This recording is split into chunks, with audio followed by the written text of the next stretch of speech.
our dreams and our fears.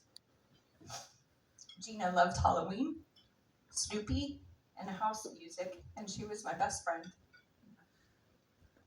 After high school, Gina moved to LA to study fashion design.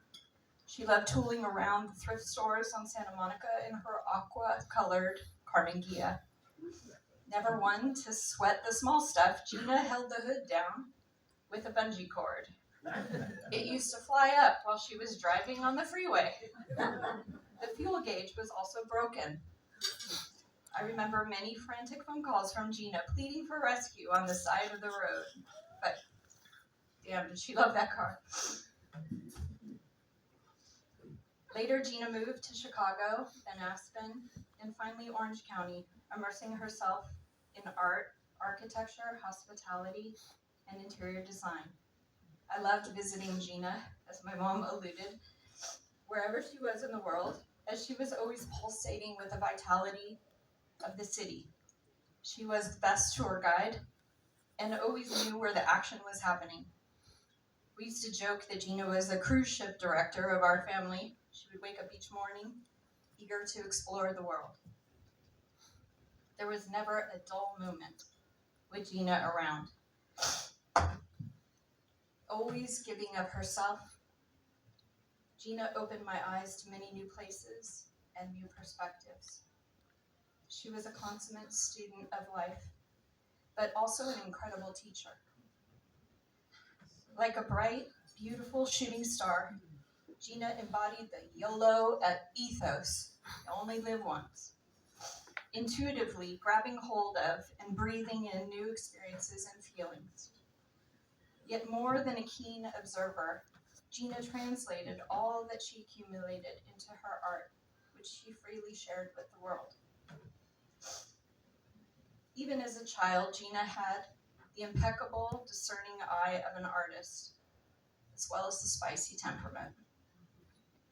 She saw the world as both her muse and canvas. Gina constantly created beauty, first with fashion, then with interior design, and later with flowers and her art. Gina could not sit still. She had to move. Creativity and imagination were the life force within her, as well as her superpowers.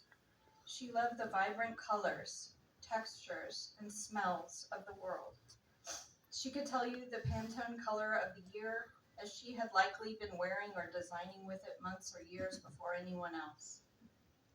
Even when Gina was a poor student, she strutted around town like Anna Wintour, recreating the glamorous looks in fashion magazines from thrifting clothes, shoes, and accessories for a fraction of the cost. Gina felt the heartbeat of our world deeply and intuitively. It was always buzzing inside of her. Gina taught me how to be fully present and in the moment, to drink in life with every sense and fiber of my being. This was one of her greatest gifts to me. Because of Gina's ability to vibe on a frequency that is barely perceptible to the rest of us, she had the memory of an elephant. She could recall what clothes or perfumes people were wearing, what they had said, or how they felt at events that I had long since forgotten. As Gina got older, she grew more in touch with her soul in the slower pace of life in California's beautiful wine country. She loved her community and made many friends here, many of whom are here. Thank you very much. It was nourishing for her, living among the fields of flowers, the rows of grapes, the grazing cows, and the wandering wild turkeys. There, amongst all that natural beauty, Gina prepared her nest and embarked on the next chapter in her life. She became a devoted mother to her two beautiful children, Malo and Siren. Gina gave everything of herself to her children. They truly were her everything. She nursed them from birth and held them close to her heart, always. As a mother, I regularly drew inspiration from Gina and often sought her counsel in my own struggles. When I had to leave my boys to work in a Texas ICU for 6 weeks during the pandemic, Gina stepped up to support Steve, my husband, and I. She cared for all 4 of our children by herself, taking them on hikes, making art with them, facilitating water balloon and trampoline battles, and teaching them how to make fresh lemonade from her backyard tree. Gina was the fun mom that I aspire to be. I regularly ask myself, what would Gina do? Gina was diagnosed with breast cancer in 2016. Despite the scary news, Gina was undeterred. Even though the cancer was only in one breast, she elected a double mastectomy to try to prevent the aggressive cancer from spreading. Her will to live was so strong. She never hesitated and never wavered.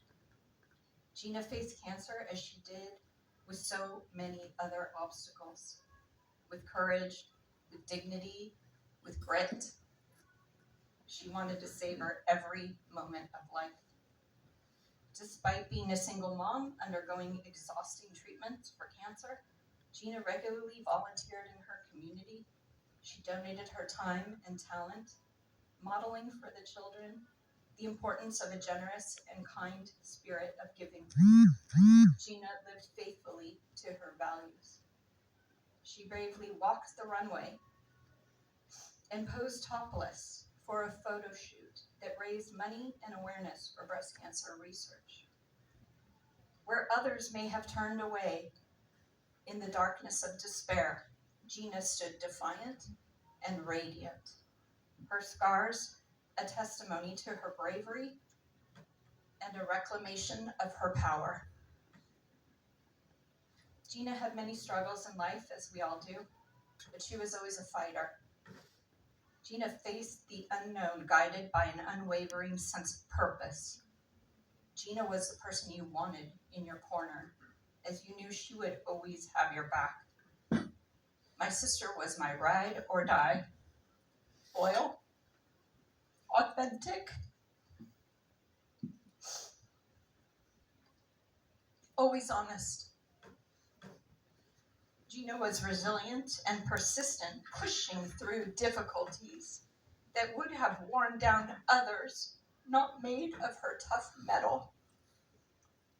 She embodied fortitude, but also beauty, art, joy, and play. Despite being younger than me, Gina always felt like an old soul. She connected with her faith early on. She was guided and comforted by the eternal. She experienced consciousness on different levels, whether it was praying to my grandmother's precious rosary, exploring peyote with a Native American friend and guide, or singing worship music while we held hands. Gina connected with a faith community at Discovery Church. Their message of hope and forgiveness soothed Gina's soul and brought her a healing peace on her journey home. I miss my sister. I miss hearing her voice. I miss seeing her smile. Although my sister may not be seated in this room, there is no question that Gina is with us today. Gina continues to inspire me with her audacity, confidence, and determination. She talks to me every day. She just communicates differently than before. The signs are all around me. Even today, my mom and I found a penny on the floor. This is a sign from her. She is my moxie and my protector. When dark thoughts take over, or I ruminate about not being enough, Gina helps to shift my perspective. She reminds me, as my cruise ship director and best friend, to hold my head high, throw some lipstick on, remember my power, and get busy living. As we move forward in our grief, as we mourn the loss of our dear Gina, We honor her each time we are reminded of the beauty, vitality, and heroism she exhibited and are reawakened to her spirit in our own lives. Gina is with us, always. I wanted to read a poem by Henry Scott Holland. Death is nothing at all. It does not count. I have only slipped away into the next room. Nothing has happened. Everything remains exactly as it was. I am I, and you are you. And the old life that we lived so fondly together is untouched, unchanged. Whatever we were to each other, that we still are. Call me by the old familiar name.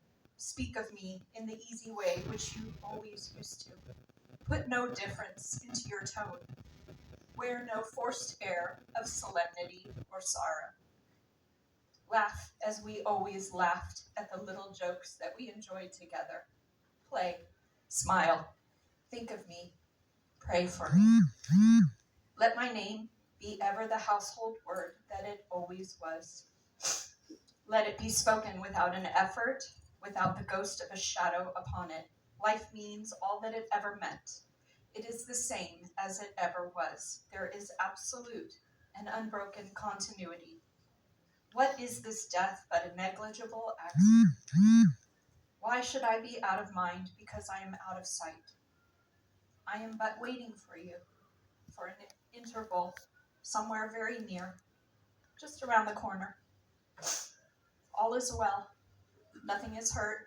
Nothing is lost. One brief moment and all will be as it was before. How we shall laugh at the trouble of parting when we meet again. I love you, Gina. I miss you. Thank you all for coming. And I would like to also open up the microphone for others who would like to share memories or thoughts or anything at all about my sister. It's deeply moving that you are here, and I appreciate all of you.